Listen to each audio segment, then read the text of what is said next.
대표적인 사례가 아주 유명한 사례죠. 미국 뉴욕에 그 쇼필즈라는 백화점이 있어요. 근데 여기서는 마치 우리가 공연장에 온 것처럼 이 배우들이 연기를 한다거나 아니면 테마에 따른 룩을 갖춰서 입는다거나 이런 식으로 해서 이게 내가 쇼핑을 하고 있는 건지 공연을 보고 있는 건지 헷갈릴 정도로 이제 그런 어떤 항해적 경험을 백화점에 좀 도입을 하셨다.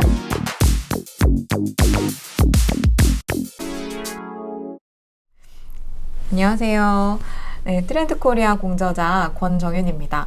오늘은 2023년을 돌아보는 시간을 가지려고 하는데요. 2023년 키워드 중에 하나였던 공간력이라는 키워드를 중심으로 최 박사님 모시고 한번 이야기를 나눠보도록 하겠습니다. 최 박사님 안녕하세요. 네, 안녕하세요. 네, 2023년은 아무래도 팬데믹이 지나고 엔데믹이 본격화된 한 해다라고 볼 수가 있을 것 같은데요.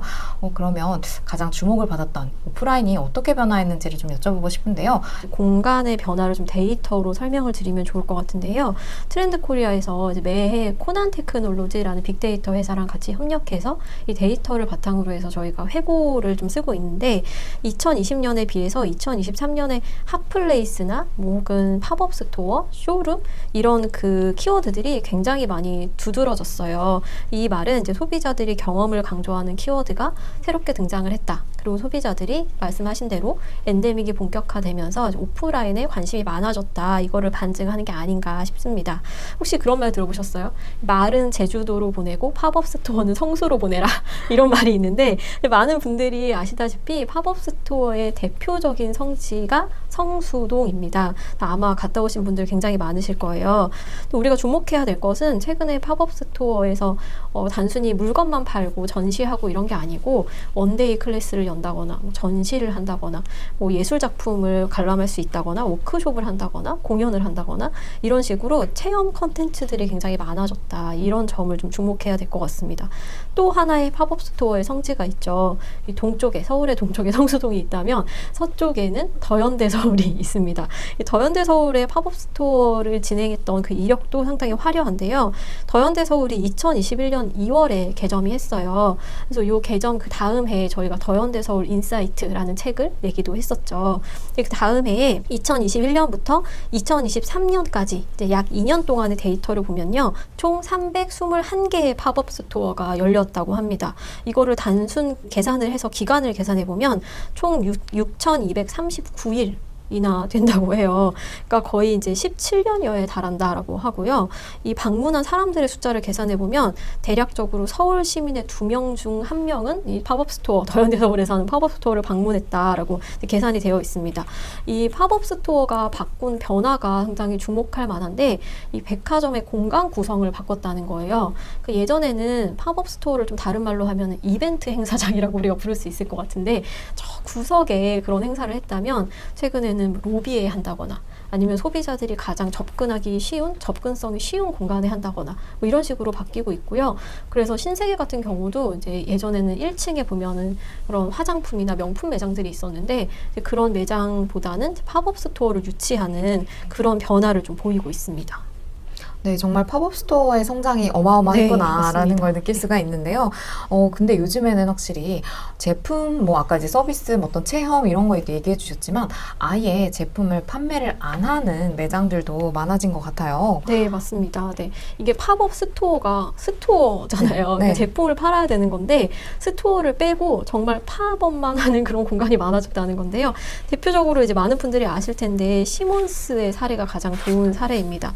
이 시몬스에서는 하드웨어 스토어라고 해서 침대를 팔지 않는 그런 팝업 스토어를 선보이셨어요. 또 LG에서도 금성 오락실이라고 아마 박사님도 들어보셨을 텐데 여기에 오면은 LG전자의 제품을 경험을 할 수 있게 해준다거나 LG 그램 노트북을 가져올 경우에 노트북 스킨을 꾸밀 수 있는 그런 스킨을 선물로 준다거나 옷과 신발을 가지고 오면 스타일러를 체험할 수 있게 해준다거나 이런 식의 체험 프로그램을 운영하고 제품을 팔지 않는 그런 형태의 팝업 스토어가 등장을 하고 있습니다. 요즘에는 이러한 어떤 경험에서도 것도 굉장히 또 다른 차별화를 만들어주고 있는 것 같습니다. 네네. 이런 변화를 좀 어떻게 살펴볼 수 있을까요? 네, 뭐 또 다른 변화로는 이제 몰입 경험을 제공하는 그런 상업 공간의 변화에서 저희가 특화 공간이다 이렇게 이름을 붙였는데 뭐 예를 들면은 교촌에서 이태원역 근처에 플래그십 스토어를 열었는데 이름이 교촌 필방이에요. 이 컨셉이 그 붓질을 모티브로 꾸며진 그런 컨셉이라고 합니다. 근데 여기서 주목할 게 현관에서 그 전시 공간이라고 해야 할까요? 그 플래그십 스토어로 들어가는 복도 공간이 굉장히 긴데 그 복도 공간을 전이 공간이라고 부르시더라고요. 그래서 여기에는 이제 필방이라는 이름처럼 다양한 붓과 서예 도구들이 그 복도에 전시가 되어 있는데 근데 제가 권 박사님께 질문을 하나 드려볼게요. 교촌에서 왜 붓질을 컨셉으로 한 이런 플래그십 스토어를 만들었을 거라고 생각하세요? 치킨을 만들 때 붓을 쓰나요? 네, 맞습니다. 네네. 그 양념 치킨으로 되게 유명하잖아요. 간장 양념으로. 근데 그 양념을 바르실 때 붓질로 정성스럽게 바르신다고 해요. 그래서 교촌이 붓에 얼마나 진심이냐 이거를 보여주기 위해서 그런 플래그십 스토어를 만드셨다고 합니다. 또 전이 공간으로 가장 유명한 게 국립중앙박물관의 사유의 방이 아닐까 싶어요. 이거는 저희가 2023년 트렌드 코리아의 사례로 이제 쓰기도 했었고 많은 분들이 이미 가보셨을 텐데 권 박사님 가보셨나요? 네, 가봤습니다. 네네. 거기 들어갔을 때 좀 어떠셨나요? 확실히 그 전이 공간이라고 네. 말씀하신 게 어떤 트랜스퍼 좀 이렇게 변화가 네. 일어나는 지점인데 네. 그 사유예방의 특징이 또 그런 전이 공간에 있지 않았나 네네. 싶습니다. 네. 들어갈 때 뭔가 일단 몽롱하게 만드는 그런 분위기가 있죠. 맞아요. 네. 네네. 차분한 분위기이기 때문에 뭔가 반성도 하게 되고 좀 힐링도 하게 되고 그런 공간인데요. 이제 여기서도 몰입을 만든 어떤 노하우가 있으세요. 그래서 그 사유의 방까지 들어가는 좀 긴 복도가 있는데 이 긴 복도에 그 벽에 향을 입히셨대요. 그래서 이런 향기가 났을 때 우리가 마치 절에 들어가는 것 같은 그런 느낌을 느낄 수 있도록 전이 공간을 좀 그렇게 꾸미셨다고 합니다. 네, 그 부분은 정말 몰랐네요. 네네. 네네. 그리고 요즘에 오프라인 공간들의 또 하나 재밌는 특징 중에 제가 발견한 건요. 오프라인에 가서 오히려 온라인 세계로 연결이 되는 또 독특한 그런 경험 구조를 가진 곳들도 많이 있는 것 같아요. 맞아요. 네. 네. 이제 그런 공간을 피지털 공간이라고 하는데요. 이제 피지컬과 그 디지털을 합한 그런 신조어입니다. 그래서 우리가 오프라인인 줄 알았는데 이제 온라인으로 뭔가 연결될 수 있는 그런 심리스한 경험을 제공하는 공간인데 대표적인 게 이제 자라에서 이 피지털 공간을 굉장히 잘 하고 계세요. 오프라인 매장에 가서 옷을 사려고 갔는데 뭐 QR 코드가 붙어 있다거나 그래서 내가 거기서 물건을 가져가는 게 아니고 QR 코드를 찍으면 온라인에서 결제를 해서 집으로 택배가 올 수 있게 그 옷을 사가지고 들고 다니면 되게 불편하잖아요. 그래서 내가 구경은 오프라인에서 하고 이제 옷을 받는 거는 집으로 받을 수 있게 이렇게 하는 경우가 있고요. 더 나아가서 자라 같은 경우에는 우리가 소재나 세탁 방법 같은 거를 이제 물어보고 싶으면 오프라인에 있는 점원분께 여쭤보는 경우가 많은데 이 점원분에게 여쭤보지 않고 QR 코드를 통해서 내가 핸드폰으로 바로 세탁 방법 같은 거를 확인할 수 있도록 이제 그런 그 소비자 경험을 세팅을 하셨다고 합니다. 또 박물관의 변화도 좀 놀라운데요. 박물관에서도 이제 보통 이제 오프라인을 베이스로 하는 그런 곳들인데 온라인 놀이터를 만드신다거나 아니면 우리가 메타버스 같은 데서 이제 박물관을 경험할 수 있게 한다거나 이런 어떤 사례들이 많이 나타나고 있습니다.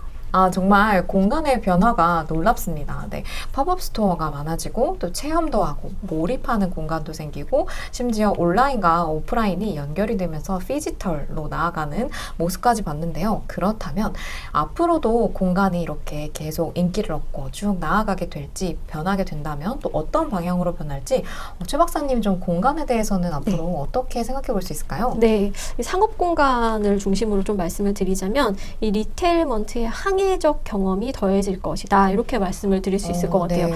조금 어렵다. 어려운데요. 네, 이렇게 네. 생각하실 수 있을 것 같은데요. 일단 리테일먼트부터 말씀을 드리면 리테일의 엔터테인먼트가 합쳐진 신조어예요.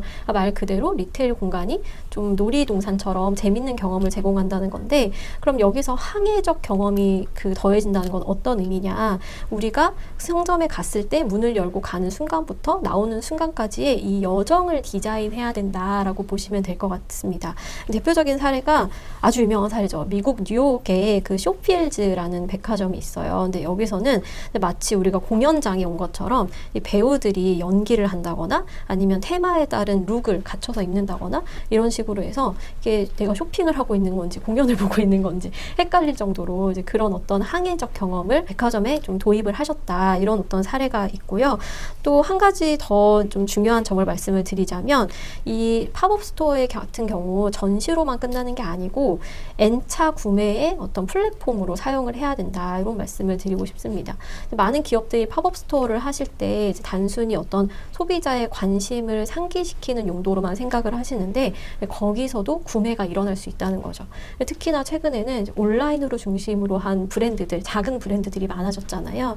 그런 브랜드 같은 경우에는 오프라인으로 직접 물건을 볼 수 없어서 좀 단점인 경우들이 많은데 이 팝업 스토어를 통해서 소비자들이 직접 물건을 만져볼 수 있고 거기서 구매가 일어날 수 있게 그래서 이 구매가 오프라인에서 만들어진 첫 구매가 온라인에서 이제 N차 구매로 이어질 수 있도록 이런 어떤 전략들이 중요해지지 않을까 싶습니다. 네, 정말 이런 변화가 굉장히 놀라운데요. 이제는 온라인, 오프라인 이렇게 분리해서 생각할 게 아니라 이런 것들을 다양하게 조합을 해서 또 연결을 시켜서 어떻게 활용하면 좋을지 모든 브랜드와 또 기업에서도 잘 고민해 보시면 좋지 않을까라는 생각이 들게 되었습니다. 네. 오늘 재밌는 얘기 많이 해주신 최 박사님 감사합니다. 네, 감사합니다.